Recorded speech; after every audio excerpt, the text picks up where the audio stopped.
हम करने लगे हैं आज।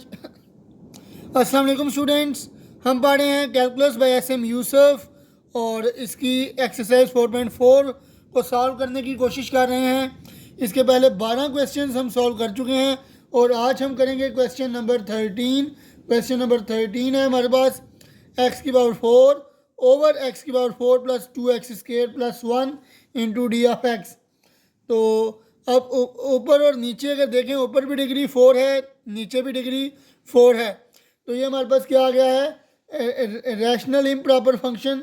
तो इसके लिए हम क्या करेंगे, पहले डिवीजन करेंगे। तो आइए इसको डिवाइड करते हैं। एक्स की पावर 4 अंदर रखेंगे और एक्स की पावर 4 प्लस 2x² प्लस 1 को बाहर लिख लेंगे।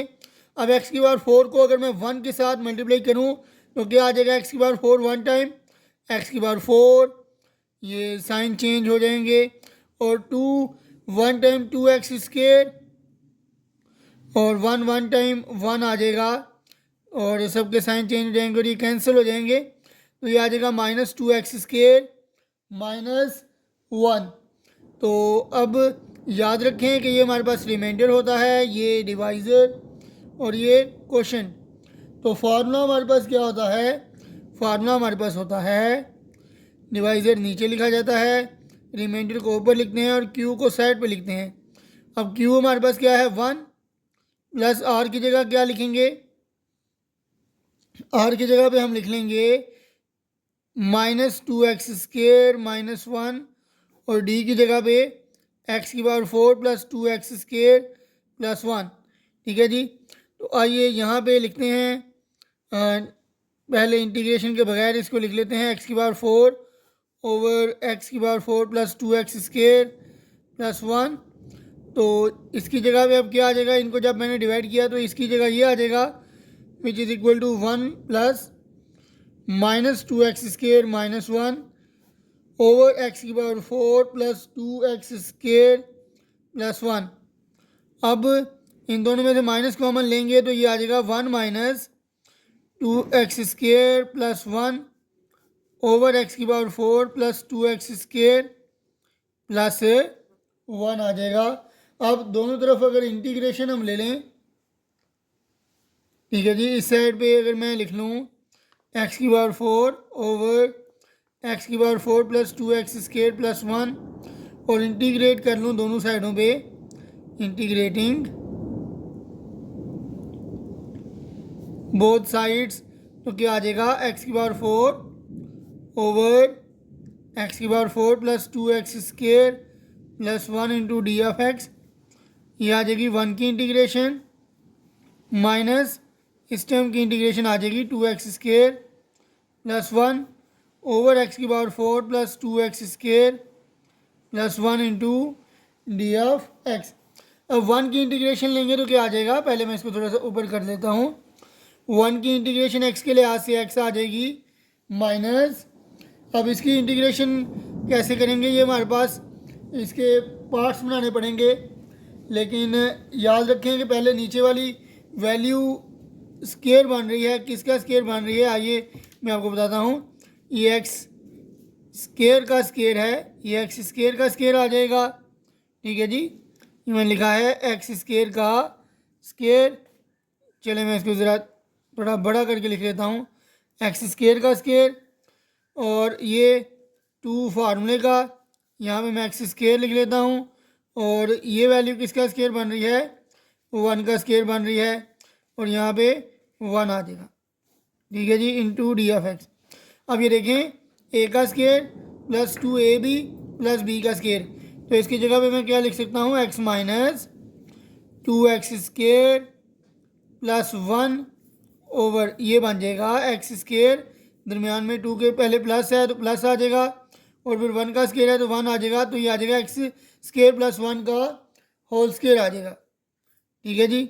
अब इसकी हमें इसके हमें पार्ट्स में पड़ेंगे, पार्शियल फ्रैक्शन करनी पड़ेगी। तो आइए इसकी पार्शियल फ्रैक्शन करने की कोशिश करते हैं। जी हाँ, तो इसकी पार्शियल फ्रैक्शन करते हैं, 2x² plus 1 over x² plus 1 का होल स्केयर। तो ये अब ये टाइप नंबर 3 है हमारे पास पार्शियल फ्रैक्शन की। इसमें क्या होगा, अब अंदर भी स्केयर है बाहर भी स्केयर है, तो क्या करेंगे, क्योंकि अंदर स्केयर है तो ये आ जाएगा पहले कांस्टेंट के साथ x प्लस बी, और नीचे लिख लेंगे एक्स स्केयर प्लस वन। अब इसका होल का स्केयर था, पहले पावर 1 लिखेंगे उसके बाद पावर 2 लिख लेंगे। तो अब सी एक्स प्लस डी, क्योंकि अंदर हमारे पास एक्स का स्केयर है इस वजह से, और अब बाहर जो हमारे पास पहले पावर हमने 1 लिखी, आप 2 कर लेंगे, अगर क्यूब होता तो उसके बाद पावर 3 कर लेते। ठीक है जी। अब हम क्या करेंगे, मल्टीप्लाई कर लेंगे, multiplying both sides by x square plus 1 का होल स्केयर। ठीक है जी। अब इधर भी मल्टीप्लाई करवा लेंगे इसके साथ, और इधर भी मल्टीप्लाई करवा लेंगे, तो ये इससे कट जाएगा तो क्या आ जाएगा, 2x स्केयर प्लस 1 आ जाएगा, विच इज़ इक्वल टू, ये जब इसके साथ कटेगा एक पावर इसके साथ कट जाएगी तो एक पावर आ जाएगी इसकी, तो ये आ जाएगा A x plus B into x square plus 1, plus ये जब इसके साथ मल्टीप्लाई होगा तो ये आ जाएगा सी एक्स प्लस डी। ठीक है जी। अब क्योंकि हमारे पास लीनियर फैक्टर कोई भी नहीं है यहाँ पे, तो हमें क्या करना पड़ेगा, बाय कंपेयरिंग कोएफिशिएंट से वैल्यूज निकालना पड़ेंगी ए बी सी और डी की। तो आइए कंपेयर करने के लिए इनको पहले मल्टीप्लाई करते हैं, तो ये आ जाएगा 2x स्केयर प्लस 1, तो ए एक्स जब एक्स स्केयर से मल्टीप्लाई होगा तो ये आ जाएगा ए एक्स का क्यूब, ए एक्स 1 के साथ मल्टीप्लाई होगा तो ए एक्स आ जाएगा, बी एक्स स्केयर से मल्टीप्लाई होगा तो बी एक्स स्केयर आ जाएगा, बी 1 के साथ मल्टीप्लाई होगा तो बी आ जाएगा, और ये ऐसे ही आ जाएगा सी एक्स प्लस डी। ठीक है जी। अब कंपेयर करते हैं जी कोएफिशिएंट्स को, और बाय कंपेयरिंग कोएफिशिएंट्स लिख लेते हैं पहले, बाय कंपेयरिंग कोएफिशिएंट्स। ठीक है जी। तो यहाँ पे आ जाएगा एक्स का स्केयर, इनफैक्ट एक्स का क्यूब है सबसे बड़ा, एक्स के क्यूब के कोएफिशिएंट्स को कंपेयर कर लेंगे पहले। अगर यहाँ पे देखा जाए तो एक्स का क्यूब कोई भी नहीं है तो ज़ीरो आ जाएगा, इधर एक्स के क्यूब का कोएफिशिएंट क्या है, ए, तो ये आ जाएगा ए इज़ इक्वल टू 0। ठीक है जी। अब हम क्या करेंगे कि एक्स के स्केयर के लिहाज से कोएफिशिएंट्स को कंपेयर कर लेंगे, इधर एक्स स्केयर के साथ 2 है और इस साइड पे एक्स स्केयर के साथ बी है, तो ये हमारे पास ए और बी दोनों की वैल्यूज़ आ गई। अब अगर देखा जाए तो एक्स के कोएफिशिएंट्स को कंपेयर करते हैं, एक्स का कोएफिशिएंट यहाँ पे कोई भी नहीं है तो 0 आ जाएगा, इधर एक्स के साथ ए और सी आ रहा है तो ए प्लस सी लिख लेंगे, ए की वैल्यू 0 है तो ए की जगह अगर मैं 0 पुट करूँ, 0 इज़ इक्वल टू 0 प्लस सी, तो ये क्या आ जाएगा, सी इज़ इक्वल टू 0 आ जाएगा। ठीक है जी। अब हम क्या करेंगे जी, कांस्टेंट यानी 1 के कोएफिशिएंट्स को कंपेयर कर लेंगे, इधर कांस्टेंट यानी 1 है और इधर कांस्टेंट क्या क्या है, बी प्लस डी, तो यह आ जाएगा बी प्लस डी। अब बी की वैल्यू हमारे पास मौजूद है 2, तो ये आ जाएगा 1 is equal to 2 plus d, 2 इधर आके माइनस हो जाएगा तो 1 माइनस 2 क्या आ जाएगा, -1 इज इक्वल टू डी। तो मेरे पास ए बी सी और डी चारों की वैल्यूज़ जो हैं वो आ चुकी हैं। अब मैं क्या करूँगा, इस इक्वेशन के अंदर इनको पुट कर लूँगा, इसको मैं कह देता हूँ इक्वेशन नंबर 1। ठीक है जी। अब इक्वेशन नंबर 1 को पहले मैं आगे लिखता हूँ, फिर इसमें ए बी और सी और डी चारों की वैल्यूज़ को मैं पुट करता हूँ। तो आइए इसको आगे लिखते हैं सबसे पहले।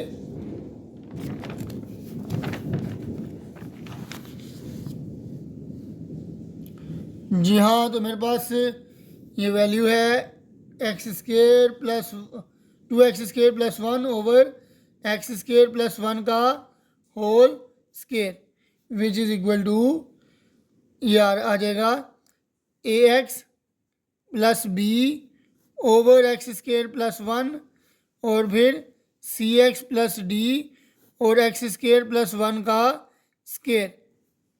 ठीक है जी। अब वैल्यूज़ मेरे पास क्या क्या आई थी, ए की वैल्यू मेरे पास आई थी 0।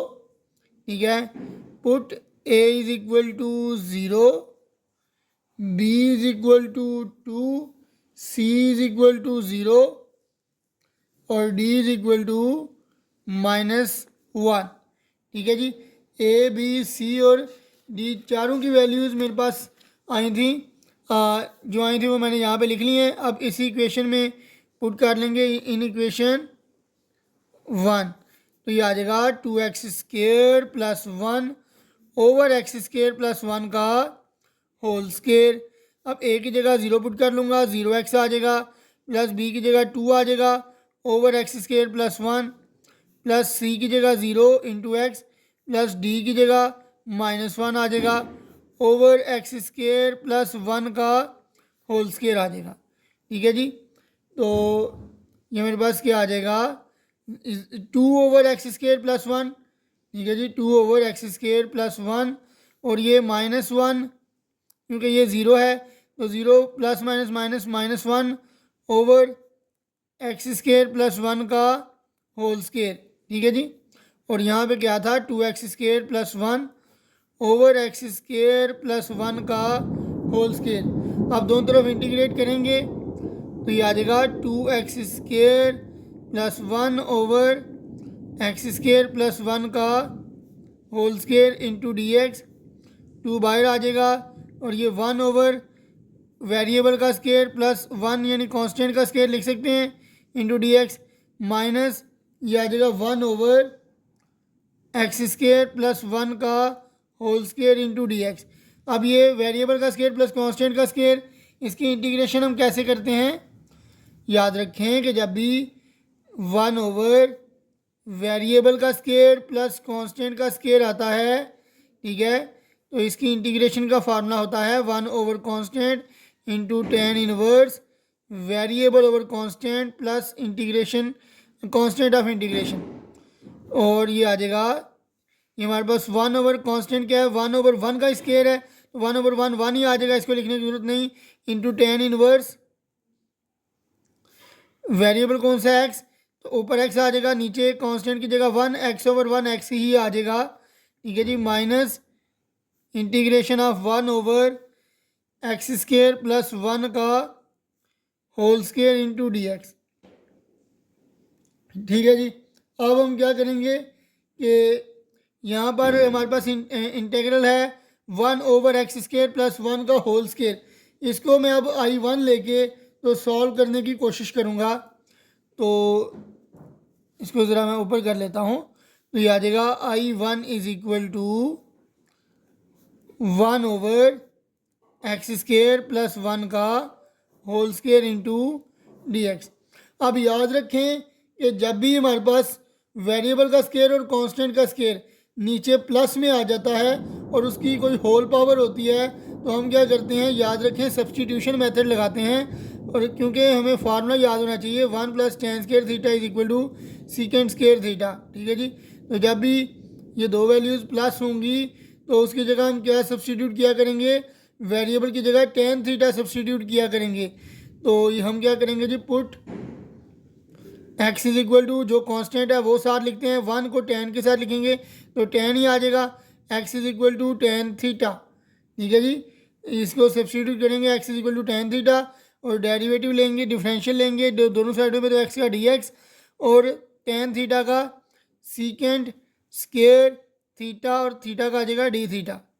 ठीक है जी, अब इसको पुट कर लेते हैं यहाँ पे, तो ये आ जाएगा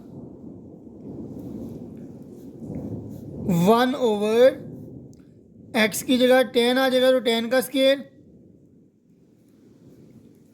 प्लस 1 का होल स्केयर और dx की जगह क्या आ जाएगा, सीकेंड square theta d theta. 1 plus tan² theta किसके इक्वल होता है, सीकेंड स्केयर थीटा के इक्वल होता है, तो ये आ जाएगा 1 ओवर सीकेंड स्केयर थीटा का square into सीकेंड square theta d theta. ठीक है जी, अब नेक्स्ट स्टेप की तरफ चलते हैं। ये नेक्स्ट आ जाएगा 1 ओवर सीकेंड की power 4 into theta into सीकेंड square theta d theta. ये सीकेंड स्केयर थीटा इसके साथ कैंसिल हो जाएगा, ये सीकेंड की पावर 4 है, 2 पावर्स कट जाएंगी तो 1 ओवर सीकेंड स्केयर आ जाएगा। ये आ जाएगा मेरे पास 1 ओवर सीकेंड स्केयर थीटा d थीटा।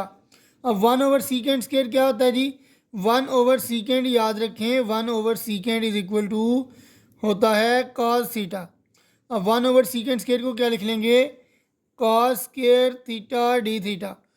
अब cos स्क्वायर थीटा किसके इक्वल होता है, ये हमें डबल एंगल्स वाला फार्मूला याद होना चाहिए। क्या होता है डबल एंगल वाला formula, cos 2 theta is equal to 2 cos square theta -1। ठीक है, अब हम क्या करेंगे, हमें cos स्क्वायर थीटा की वैल्यू निकालनी है, ये -1 इधर आके +1 हो जाएगा। ठीक है जी, 1 + cos 2 theta is equal to 2 cos square theta, ये 2 इधर आके डिवाइड हो जाएगा, तो ये आ जाएगा 1 + cos 2 थीटा। ठीक है जी, over 2 is equal to cos square theta. तो cos स्क्वायर थीटा की हमारे पास क्या वैल्यू आ गई, 1 + cos 2 थीटा ओवर 2। तो cos स्क्वायर थीटा की जगह मैं क्या लिख लूँगा, 1 + cos 2 थीटा, यह आ जाएगा 1 + cos 2 थीटा ओवर 2, और इसकी आप इंटीग्रेशन करेंगे जी। ठीक है जी, अब इसी को मैं नेक्स्ट पेज पे एक दो लिखता हूँ, फिर उसके बाद इसकी इंटीग्रेशन करने की कोशिश करेंगे जी हम। जी हाँ, तो ये आ गया था मेरे पास 1 + cos 2 theta over 2 into D theta. ठीक है जी, अब इसकी इंटीग्रेशन हम करेंगे जी। इसकी इंटीग्रेशन कैसे की जाएगी कि ये 1/2 को मैं बाहर निकाल लूँगा, और ये आ जाएगा 1 की इंटीग्रेशन थीटा के लिहाज से, और एक दफ़ा 1/2 इसके साथ भी लिख लेते हैं, तो ये आ जाएगा cos 2 theta into D theta. ठीक है जी, अब 1 की इंटीग्रेशन करेंगे थीटा के लिहाज से, तो क्या आ जाएगी, थीटा आ जाएगी।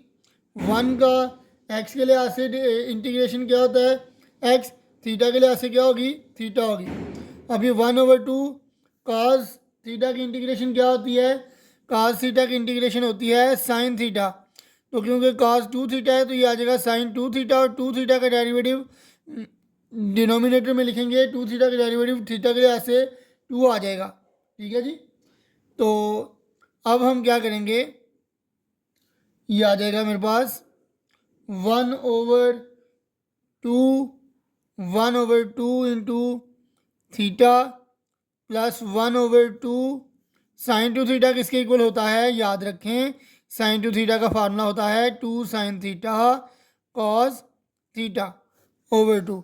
ये इस 2 के साथ कैंसिल हो जाएगा। ठीक है जी, तो ये आ जाएगा मेरे पास 1/2 into theta plus 1/2 into sine theta cos theta. ठीक है जी, अब हम क्या करेंगे, क्योंकि हमने वैल्यू टेन थीटा की पुट की थी, तो कॉस थीटा के साथ मैं मल्टीप्लाई और डिवाइड करवा लूँगा यहाँ पे, तो ये आ जाएगा 1/2 इंटू थीटा। अब यहाँ पर भी 1/2 कॉस के साथ डिवाइड करवाऊँगा यहाँ पे, ये आ जाएगा साइन और काज, और एक काज हमारे पास मौजूद है और काज के साथ मल्टीप्लाई भी करवाएंगे, तो ये क्या आ जाएगा काज स्केयर थीटा। अब साइन और काज क्या होता है, साइन और काज हमारे पास होता है टेन थीटा, और काज स्केयर थीटा को मैं लिख सकता हूँ 1/sec² थीटा। काज थीटा की जगह लिख लूँगा 1/sin sec² थीटा। अब याद रखें कि हमने x की जगह पे क्या पुट किया था, टेन थीटा पुट किया था। ठीक है जी, x की जगह पे टेन थीटा पुट किया था, और आप जानते हैं कि sec² थीटा क्या होता है, 1 + tan स्क्वायर थीटा। अब tan की वैल्यू यहाँ पे पुट करूँगा तो क्या आ जाएगा, अगर यहाँ पे मैं tan की वैल्यू पुट करूँ तो मेरे पास क्या आ जाएगा, 1 + tan यानी x है, x का स्क्वायर आ जाएगा, ये sec² की वैल्यू मेरे पास आ जाएगी। ठीक है जी, और यहाँ से अगर मैं थीटा की वैल्यू निकालना चाहूँ तो tan इधर आके इन्वर्स हो जाएगा, तो ये आ जाएगा theta is equal to tan inverse x। ठीक है जी, तो ये मेरे पास आ गया theta is equal to tan inverse x। तो इसमें मैं पुट कर लूँगा 1/2 थीटा की जगह लिख लूँगा tan inverse x plus 1/2 tan theta की जगह आ जाएगा x, और 1/sec स्क्वायर की जगह क्या आ जाएगा 1 + x स्क्वायर। ठीक है जी। तो ये मेरे पास यहाँ पे वैल्यू आ गई। अब क्या करेंगे हम, हमारे पास I1 ये आ गया है। ठीक है जी। अब I1 जो है इसकी जगह पे हम वैल्यू पुट करेंगे। ये हमारे पास I1 था, I1, और यहाँ पे मैं वैल्यू पुट करूँगा जो मेरे पास आंसर आया है। पहले मैं इसको लिख लेता हूँ। यहाँ पे हमारे पास क्या था, बेसिकली 2x² + 1/x² + 1 का होल स्क्वायर था ना। तो इसको मैं पहले लिखता हूँ उधर, फिर उसके बाद मैं वैल्यू पुट करूँगा I1 की। तो मेरे पास वैल्यू थी जी 2x² + 1/x² + 1 का whole square into dx is equal to 2 tan inverse x minus मेरे पास I1 मैंने किसके को लिखा था 1/1 + x² का होल स्क्वायर इंटू dx। ठीक है जी। अब इसकी जगह मैंने ये वैल्यू पुट कर देनी है।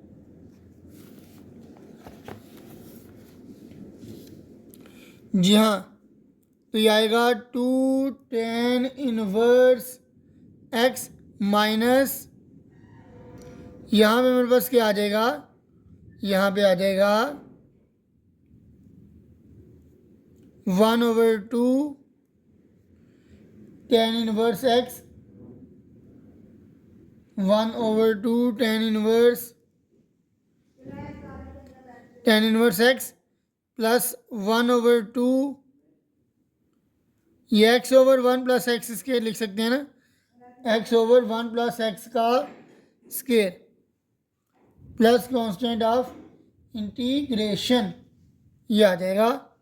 अब नेक्स्ट स्टेप की तरफ चलते हैं। नेक्स्ट हमारे पास क्या आ जाएगा, ये मैंने क्या लिखा, इसकी जगह पे मैंने ये वैल्यूज़ पुट कर दी 1/2 tan inverse x 1/2 x/1 + x square. तो ये आ जाएगा 2 tan inverse x minus 1/2 tan inverse x plus minus 1/2 into x/1 + x square plus constant of integration आ जाएगा। अब अगर देखें तो इन दोनों को अगर मैं सॉल्व करूंगा, इन दोनों में से मैं tan इनवर्स अगर मैं कॉमन ले लूँगा तो क्या आ जाएगा, यहाँ से अगर मैं tan इनवर्स कॉमन ले लूँ तो ये आ जाएगा 2 - 1/2 into tan inverse x minus 1/2 x/1 + x square plus c। तो 2 - 1/2 का आंसर क्या आएगा, 2 LCM 2 2 टाइम 4 -1, तो ये आ जाएगा 3/2। तो इसको मैं लिख सकता हूँ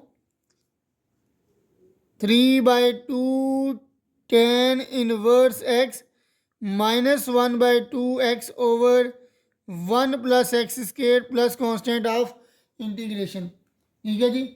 तो ये मेरे पास यहाँ तक तो वैल्यूज़ आ गई, लेकिन याद रखें जब हमने स्टार्ट किया था क्वेश्चन तो उसमें पार्शियल फ्रैक्शन करने से पहले हमने डिवाइड किया था, और डिवाइड करके हमारे पास क्योंकि इसको तो हम हल कर रहे थे पार्शियल फ्रैक्शन के ज़रिए, ठीक है, लेकिन ये वैल्यू भी हमारे पास इंटीग्रेट करके आ रही थी, तो इसको मैं अब लिखूँगा यहाँ पे। तो ये क्या आ जाएगा, x शुरू में आ जाएगा x माइनस, और ये जो हमने सारा सॉल्व किया वो इसका आंसर है। ठीक है जी। तो x माइनस ये जो सारा आंसर है उसको मैं यहाँ पे अब लिख लूँगा। तो ये आ जाएगा x माइनस, ठीक है जी, x माइनस ये आ गया x माइनस 3/2 tan इनवर्स, ये क्योंकि सारी वैल्यू के साथ माइनस था तो माइनस के साथ सारे जो साइन है वो चेंज हो जाएंगे। तो x minus 3/2 tan inverse x, और ये माइनस है तो ये आ जाएगा प्लस 1/2 x/1 + x का square plus constant of integration, यहाँ पे प्लस लिखें या माइनस लिखें, कांस्टेंट ऑफ इंटीग्रेशन के साथ कोई भी इशू नहीं होगा। ठीक है जी, ओके। तो ये था हमारे पास क्वेश्चन नंबर 13 का सलूशन। तो फ़िलहाल अभी तक के लिए इतना ही, मुझे दीजिए इजाज़त। अल्लाह हाफिज़।